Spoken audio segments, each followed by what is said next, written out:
4 years we've been waiting for Blackbird, Yeah. ever since it was first announced. And I know Bristol Bad Film Club has been, dare I say, campaigning to get this seen. Yeah. How does it feel, ever since that first time you heard the news that this was happening, how does it feel now to have it released and have it played as part of a BBFC event? I'm so glad it actually came out, because I was terrified that it would just be buried and we'd never ever get to see it. I honestly don't know how Michael Flatley feels about it. He's been doing the press saying, you know, it's a film his mother would love to see, and I think that's great. I think that's great that he's kind of like fully promoting it, and I'm sure he's seen the reviews, so I'm sure he knows what the critical opinion is.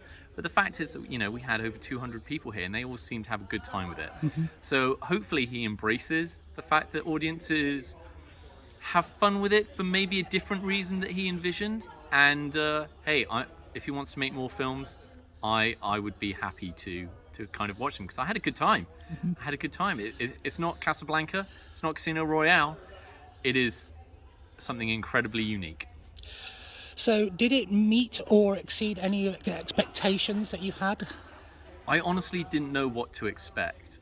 There was a concern that I had that it would just be very boring. And it wasn't that. It was clearly a film that had been written, directed, and starred the same person, because it reminds me of that Simpsons episode with Poochie, where it's like when Poochie's not on screen, everyone's got to be talking about Poochie.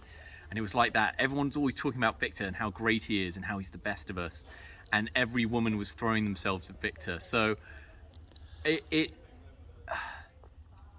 met my expectations of what a film written, directed, and starring someone who's got millions of pounds to spend on such a project would be like.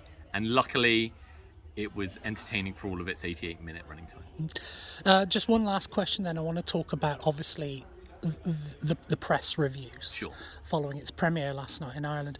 They were less than kind. Oh, they were brutal to the film. Is there anything in what they said that you thought maybe they either missed the mark or were actually on point? Well, I think they're coming at it from a completely different angle. Like, how does it stand as what it's meant to be in their eyes, which is a spy thriller or a, you know, throwback Casablanca homage. And I think from their point of view, it was, you know, 1-star film, hence all the critical lambasting. But from my point of view, it's like, look, if it's a bad film, that's one thing, but is it entertaining? And tonight, you know, from the audience reaction, they all found it entertaining. So from my point of view, that's a win.